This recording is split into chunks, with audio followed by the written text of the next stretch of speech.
Guys, kumusta po kayo guys? So hayan, maraming salamat po sa walang sawang pagsubaybay sa ating collective. And kung ikaw ay bago pa lang dito sa ating channel, ay mag-subscribe na rin po kayo guys. And i-click nyo na rin po yung ating notification bell para lagi po kayong updated sa ating mga bagong upload. So tingnan natin guys, kanina ba itong love situation? Sa mga nagtatanong pala guys about private reading, ay iiwan ko na lang po yung link no, sa ating pong description box. So, ayan. Jade Tarot, guys. Yung name po ng aking Facebook. Diyan nyo po ako, guys, i-message. Tignan natin, guys. Kanina po itong love situation. Spirit guide.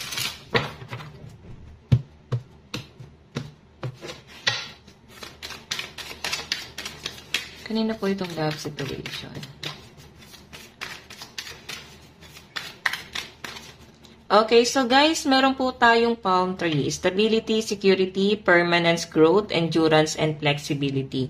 So, malakas ang energy ng mga tao dito na single ngayon and kayo ay nakapokus ngayon sa inyong stability, no? Okay, ba sa inyo, maaaring kayo mas kampante kayo sa probinsya or parang siguro yung lugar nyo ay may mga ganyan, coconut tree. So, titingnan pa natin, guys. Okay, kanina po itong love situation, Spirit Guide. So guys, meron po tayong Cupid's Arrow. Have faith, love is coming, surprise, invitation, or meeting hesitation. Oh my God. So mukhang mamimit mo ulit si Karmic, oh. Maring itong taong to ay nagkaroon ng matinding struggle sa inyong dalawa. Kumbaga parang inilaban, pinaglaban mo naman din. Kumbaga talagang lahat ginawa mo para dito sa connection na to. Dumating na nga kayo sa point na parang nakalimutan nyo na nga yung sarili nyong problema kasi parang mas gusto nyong matulungan tong taong to, guys. Kasi karmic mo siya eh. Okay, so sa mga nagtatanong, madam, ano ba yung karmic? Ito guys is yung connection nyo sa past life. Maring kayo ay meron pong unfinished business itong person mo. So may soul contract kayo na sa pagganyan. Possible na kayo ay soulmate. So, ayan o, ex mo nga o, ax. Breakup, separation, stop pattern, silent treatment, abandonment. So, itong person na to guys, matagal kang nakamove on dito. And matagal mong na-realize na talagang wala na. Okay, kumbaga parang sumuko na yung iba sa inyo. Dumating na kayo sa point na baka hindi na talaga siya babalik. Hindi na siguro talaga maayos. Kung kayo ay nagsasama, maaaring na-feel nyo, no? Na talagang itong connection nyo ay hindi na siya katulad ng dati. Maaring kayo ay nalalagay na ngayon sa komplikado. Maaring parehas na kayo ay may karelasyon. Or, yun nga guys, nasa conflict na kayo parehas. Karmic mo siya kung bakit siya bumabalik, no? Meron kayo guys unfinished business ng person mo and kailangan nyo daw matutunan. So, maaring nung nagkakilala kasi kayo guys, hindi nyo pinaglabanan, no? Maaring yung isa umalis dito, maaring ikaw yung umalis, or siya yung umalis. Okay, hindi pinaglabanan nung isa yung relationship na to, hindi niya pinaglaban. Kaya parang may umalis. Then ngayon parang bumabalik. Dapat kasi guys, doon pa lang, no? Wala dapat susuko eh. Doon pa lang na nasa ganun kayong sitwasyon, kayo pa lang sinusolusyonan na yung mga problema eh. Kaso nga lang, siguro na-feel na parang pahirap ng pahirap yung problema. So, talagang may sumuko guys, no? So, tingnan natin. Kanina po itong love situation. So guys, meron po tayong healthy choice. Making healthy choice in love and life, self-love, self-care, being happy. So ikaw naman ay being happier. So iba sa inyo guys, maaaring ikaw, mas pinipili mo yung mas makakabuti ngayon sa sarili mo or makakabuti sa lahat, hindi lang sa'yo at sa family na tong taong to guys. Yun nga lang guys, kasi maaaring ikaw ay may settlement, no? Kumbaga, what I mean may settlement kayo ng person mo. Meron kayong pag-uusap na parang kung gusto niyang maayos itong relationship na to, kailangan itama niya or idaan niya sa maayos na proseso. Pero yun nga guys, maaaring hindi niyo kasi nakikita na itong person na to ay may ginagawa. Okay? So, kaya parang mas pinipili mo na lang dito guys, yung sarili mo, na parang baka ito yung mas makakabuti, yung paglayo ko. So, iba sa inyo, maaaring tinatanggap nyo na lang na talagang itong connection nyo ng person mo ay hanggang dito na lang. Titingnan natin. Pero may pagkikita pa raw eh. Ito oh. Have faith, love is coming, surprise, invitation, or meeting hesitation. So, maaring matagal kayo guys hindi nagtagpo. Then parang nakaka-feel pa rin kayo ng person mo ng kaba sa isa't isa. Kasi parang pag nakikita kayo, may kuryente talaga or may something na parang pinagtatagpo talaga kayo ng tadhana or parang kahit pinipilit nyo na talaga napitawan yung isa't isa. Kasi pag kayo naman parang wala namang special eh. Pero parang parang mahal nyo pa yung isa't isa ng ganito kayo, nasa conflict. Pero pag kayo naman, sabi ko nga sa inyo guys, wala naman di masyadong ganap. Then parang nabobored or napofrustrate yung iba sa inyo guys to sa relationship. So tingnan natin guys, kanino po itong love situation. Okay, so guys, meron po tayong date. I know, meeting someone new, dating get back, out there plan set to date. Oh. Ayan. Yung iba sa inyo guys, ang cute lang ng energy kasi siguro itong person na to ay hindi mo siya naging karelasyon or maaaring naging crush mo siya or pwedeng may naudlot lang dito talaga sa pagmamahalan nyo ng person mo. And parang ready na nga itong person na to na bumalik na ulit sa buhay mo. Maaaring nagkaroon lang po talaga ng struggle noon na parang hindi pa pwede siguro dahil bata pa or pwedeng against yung family or parehas kayo may pamilya or kung ano mang sitwasyon yan guys. So, nakikita ko rito guys, ito na si person. Parang babalik na siya rito. Paparating na siya. And may nakikita ko rito possible na itong person na to ay nasa malayo. Or pwedeng lagi siya nadidestino sa ibang lugar. Ano ba to? Pulis ba to? Sundalo? Mga ganyan. Okay, so tingnan natin. Or baka seaman siya. Or baka nag-a-abroad. So, ano ba ang nararamdaman sa inyo ng person mo? Okay, tignan natin ano ba ang nararamdaman sa inyo ng person mo.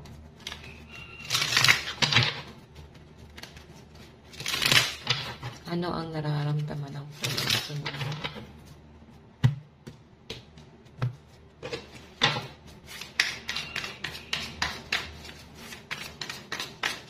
Ano ang nararamdaman? Spirit guide.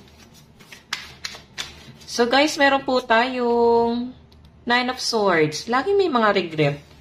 So, maaring malakas ang energy ng air sign, Aquarius, Gemini, and Libra. So, itong person na to guys, marami siyang inaral. Maaring siya ay, parang pinursu niya yung kanyang profesyon. Maaring nag-focus siya sa kanyang career and give up niya yung connection yung dalawa. Okay, yung relationship niyo. Kasi parang mas pinili niya yung future niya eh. So, nakikita ko sa person mo ngayon, naiwan siya mag-isa. Maaaring walang nagstay sa kanya o hindi siya nakapag-asawa or parang sa taas ng standard niya noon. Ngayon parang napag-iiwanan siya rito. Yun ang na-feel ng person mo eh. Parang napag-iwanan na ako ng panahon na. So parang nalulungkot siya rito guys kasi feeling nga niya ganito. Naiwan na siya ng lahat. Mga kaibigan niya, lahat ng friend niya, nakapag-asawa na okay na. Or kung siya naman guys ay may asawa, maaaring wala nagstay. Okay, ano nararamdaman sa'yo ng person mo? Two of Swords, alam mo, feeling niya rito, no?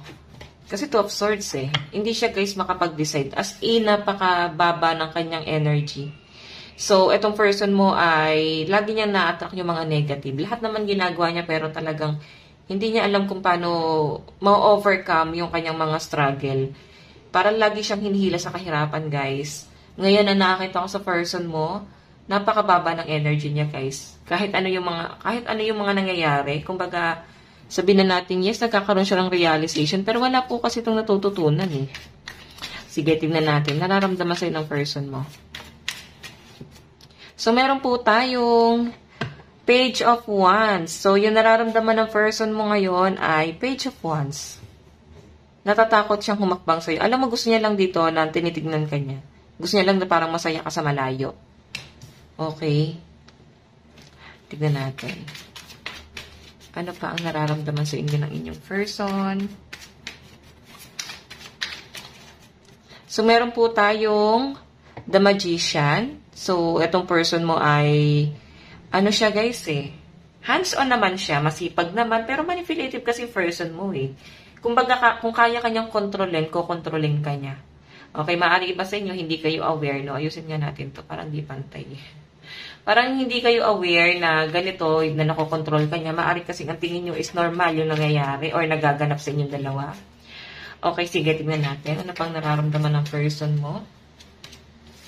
Naku, bakit ganon? Alam mo, magulo eh. Magulo yung isip niya ngayon, no, sa nakikita ko sa kanya. And nafe-feel niya rito, bakit ganon? Kahit anong gawin niya, talagang nilalapitan siya ng problema, lagi kanyang naiisip, kahit saan. Kasi Knight of Swords, and tignan niyo yung mga, uwak. Di ba uwak ba to? Or ibon. Kasi problema yan, guys, eh, nadala niya. Okay? Kahit anong gawin niya rito, guys, sa buhay niya, talagang lagi pong may struggle, or parang lahat ng dinidikitan niya, parang kinakarma. So, black sheep ba tong person mo? Okay. Nararamdaman niya rin yan, guys, sa sarili niya. Feeling niya, malas siya pag nakadikit malas ka pag nakadikit ka sa kanya, nagiging pangit yung buhay mo. So, maaring sinacrifice na rin niya, guys, para mapunta ka sa maayos or mapunta ka sa mabuting kamay. And feeling niya, guys, walang-wala siya. Okay? Hindi niya kayang panindigan yung connection yung dalawa kasi nga, feeling niya, itong connection yung dalawa ay hindi niya kayang panindigan kasi mababa yung self-esteem ng taong to, guys, eh. Okay? Emotional. So, alam nyo, guys, malakas talaga ang energy ng air sign, Aquarius, Gemini, and Libra. Meron din po tayong fire sign, Aries, Leo, and Sagittarius. So, yan. Mababa yung confidence ng person mo ngayon, and nakikita ko na ikaw yung huling tao na maaaring makatulong sa kanya. Sumugal siya, pero parang na-feel niya na parang, parang nagkaroon siya ng regret, parang feeling niya na-reject siya, or siguro prank ka magsalita, no? Straightforward ka talaga magsalita, and walang ligoy-ligoy. And alam mo yon, parang nasaktan si person. Parang insensitive ka naman daw masyado. So, tingnan natin. Anong nararamdaman ng person mo sa'yo? So, ba't siya masasaktan, diba? Kasalanan naman niya. So, tingnan natin. Anong nararamdaman ng person mo? Nakahang siya, oh. Dahang man. Nasa conflict siya ngayon, guys. Hindi siya makaalis. Maring siya, nilagay niya yung sarili niya rito, no? And kayo, parang nasasabi niyo sa sarili niyo na parang bahala siya dyan. Ginusto niya yan, di ba?